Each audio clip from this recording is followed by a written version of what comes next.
116 নং বটাকুচি নিম্ন বুনিয়াদী বিদ্যালয়ৰ হীৰক জয়ন্তী মহোৎসৱ। এই মহোৎসৱলৈ আমি অসম সাহিত্য সভাৰ পৰা আহিছোঁ। মই সভাপতি, আমাৰ প্ৰধান সম্পাদক ভূপেন্দ্ৰজিৎ শৰ্মা আৰু অন্যান্য বিষয়ববীয়াসকল আমি উপস্থিত হ'বলৈ পাই অতিশয় আনন্দিত হৈছোঁ।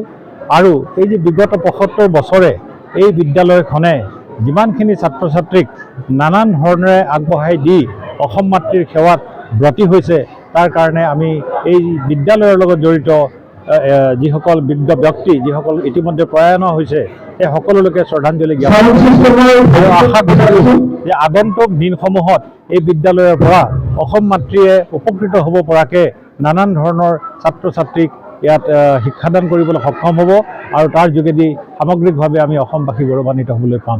বটাকুচি নিম্ন বুনিয়াদী বিদ্যালয়ৰ এই যি মহাৰজত জয়ন্তী উৎসৱ, এই উৎসৱলৈ আমি সকলোকে আন্তৰিক ধন্যবাদ কৃতজ্ঞতা জনাইছোঁ যে আজিৰ পৰা ৭৬ বছৰ আগতে ইয়াতে এটা সপোন ৰচনা হৈছিল এখন বিদ্যালয় প্ৰতিষ্ঠাৰ, আৰু এই বিদ্যালয়খনে প্ৰায় ৭৬ বছৰ অতিক্ৰম কৰিলে।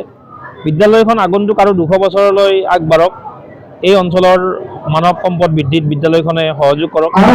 আজি ইয়াতে সুন্দৰ অনুষ্ঠান, এই অনুষ্ঠান মই নিজকে আশানিত আৰু যিখন স্মৃতিগ্ৰন্থ ইকৰা ইয়াতে আজি উন্মোচন হ'ল আমাৰ সন্মানীয় সভাপতি মহোদয়ৰ হাতেৰে। এই ইকৰাই নিশ্চয় আমাৰ জাতীয় জীৱনৰ আহ্বান ৰাখিব। এই অঞ্চলৰ যি আমাৰ শিক্ষাৰ পৰিধি, এই শিক্ষাৰ পৰিধি নিৰ্ণয় কৰিব।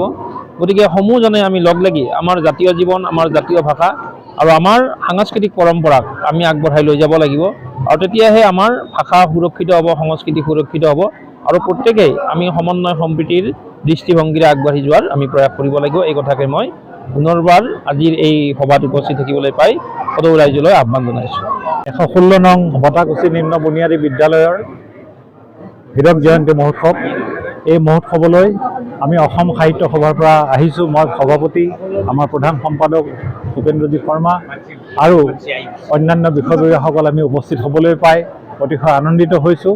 আৰু এই যে বিগত ৭৫ বছৰে এই বিদ্যালয়খনে যিমানখিনি ছাত্ৰ ছাত্ৰীক নানান ধৰণেৰে আগবঢ়াই দি অসম মাতৃৰ সেৱাত ব্ৰতী হৈছে, তাৰ কাৰণে আমি এই বিদ্যালয়ৰ লগত জড়িত যিসকল বিজ্ঞ ব্যক্তি, যিসকল ইতিমধ্যে প্ৰয়াণ হৈছে, সেই সকলোকে শ্ৰদ্ধাঞ্জলি জ্ঞাপন আৰু আশা কৰিছোঁ যে আগন্তুক দিনসমূহত এই বিদ্যালয়ৰ পৰা অসম মাতৃয়ে উপকৃত হ'ব পৰাকৈ নানান ধৰণৰ ছাত্ৰ ছাত্ৰীক ইয়াত শিক্ষাদান কৰিবলৈ সক্ষম হ'ব আৰু তাৰ যোগেদি সামগ্ৰিকভাৱে আমি অসমবাসী গৌৰৱান্বিত হ'বলৈ পাম।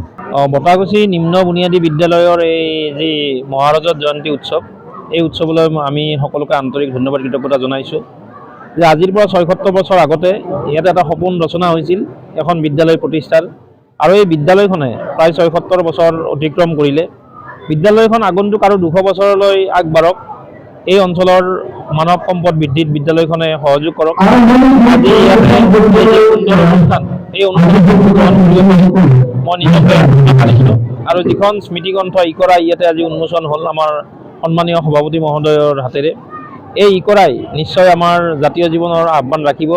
এই অঞ্চলৰ যি আমাৰ শিক্ষাৰ পৰিধি, এই শিক্ষাৰ পৰিধি নিৰ্ণয় কৰিব।